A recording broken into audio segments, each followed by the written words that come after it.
Alright, in this video we're going to be going through Chapter 3, Section 5. And we're continuing our work with quadratic functions. But in this section we're going to be looking at inequalities with those quadratic functions. Okay? So the first thing we want to remember is that we have our standard form, which is ax squared plus bx plus c. But now that we're looking at inequalities, we're going to change this symbol, right? That's an inequality. So we can either have greater than, we can have greater than or equal to, we can have less than, or we can have less than or equal to. So those are going to be our symbols that we're using instead of our equal sign. So one thing that we're looking at is we can always graph these functions. Okay, so where it's above the x-axis, right, so after my 2 points where it's above the x-axis, that's where my f of x is greater than 0. And where it's below the x-axis, that's where it's less than or equal, less than 0. Okay, so we'll get into that in just a little bit too. So here we're going to solve this inequality. So x squared minus 4x minus 12 is less than or equal to 0, and then graph the solution set. So the first thing I want to do is I want to go ahead and graph it. And in order to graph it, I have to find several of my points. So the easiest point to find is that y-intercept. So I set my x equal to 0, and I find that my y-intercept is at a negative 12. I find my x-intercepts, and that's when I factor or use the quadratic formula to find my x values when they were equal to 0. So here we set our function equal to 0, and then we factor it out, and we find our two solutions are at 6 and negative 2. And then, so I have those 3 points. I have my y-intercept and I have my two x-intercepts. Then I also want to find the vertex. So to find the vertex, I always go my x equals negative b over 2a and plug in the values that I have from my function up here and find that the vertex is at 2, negative 16. So now that I have all of those points, I can go ahead and graph it. Let's see if our graph is here. There it is. So I graph my vertex, my y-intercept, and my x-intercepts. So from there we can analyze what we're looking at. Okay, so I'm looking at something that's less than or equal to 0. So anywhere that we're below the x-axis, so in between these 2 points, let me use a different color. Okay, I am below the x-axis. So this is all of my possible solutions. And remember here that it was less than or equal to 0, so I can count these points as well. Okay, so that's one thing we have to keep in mind. So I can also write it several ways, right? My solution set is that negative 2 is less than or equal to x, which is less than or equal to 6, or I can also use my interval notation.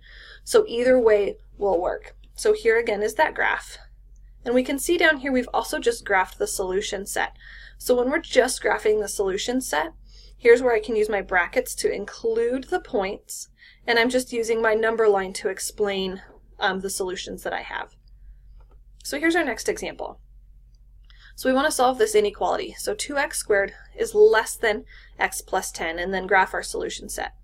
So there's really 2 ways to do it. The second way is very confusing and a lot more difficult, so I'm going to skip that one. So we're just going to look at this option 1. So we want to rearrange everything so that 0 is on the right side. So I get all of my terms over to the left side. So now I have just my normal inequality. Okay, so I have all of my terms, and it's going to be less than 0. So again, I need to graph this. So I find my y-intercept, so I set x equal to 0. I find my y-intercepts, or my x-intercepts, by setting y equal to 0. Here we can factor it out and apply the zero product property, and I find my two x-intercepts. Then I'm also going to need to find my vertex, right? And to find the vertex, it's always x equals that negative b over 2a. And I find that, and then I plug this back into my equation to find the y value of my vertex. So there's my vertex. So now let's look at our graph. So now that I have those points, I can graph them. I have my two intercepts, I have my vertex, and I have my y-intercept. So I can graph my parabola through those. Okay. So we're looking at below 0 is less than 0. So I know that I do not include 0, or I do not include my intercepts here. So I can write it with just a less than here, or I can again use my interval notation with the parentheses instead of the brackets, right? And again, we know it's less than, so I'm looking for everything below the x-axis. So we're below the x-axis between these 2 points. So then again, I can use my number line. Whoops. I can use my number line to show this as well. So here, since we're not including those points, I go ahead and use that parenthesis instead of a bracket. Okay, and here's our next example.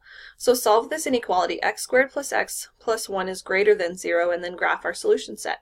So I want to find all those same points. So my y-intercept is 1.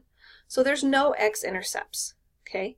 So that's one thing that will tell us that we're not actually ever touching the x-axis. So here I see I can look at the discriminant, and remember that the discriminant is b squared minus 4ac. So let's try that. So my b is 1 squared minus 4 times a, which is 1, times c, which is 1. So I have 1 squared is 1 minus 4 times 1 times 1 is 4. So this is a negative number. So because I have a negative number as my discriminant, it tells me that I have no real intercepts. I can still find my vertex and some other points, just plugging in some points, and then we can look at our graph. Okay, so here's the graph that we're looking at. What really helps us the most is we don't even have to graph these other points. If we find the vertex and see that the vertex is, we're going to know, above the x-axis here, then I know that all real numbers are going to be a solution, because I'm looking for where this function is greater than 0. So if I look back at my function, I notice there's no x-intercepts, so I know I'm never going to cross the x-axis. I can also look at my a value here, which is positive, which tells me it opens up, so it tells me that it's all above the x-axis. So all real numbers would be my solution set. And that, again, we can write in interval notation, right? And we can also use our number line to show that as well. Okay, so now let's go ahead and look just back at our learning target of solving inequalities using a quadratic function. So to solve these, we have to first graph them. And in order to graph them, we have to find the vertex by using our negative b over 2a. We need to find the y-intercept, and we need to find any x-intercepts. Once we have these points, we can plot them in graph and then determine where in the graph is either above or below the x-axis that we're looking at. So now that we've worked through this learning target, go ahead and work on your homework for this section.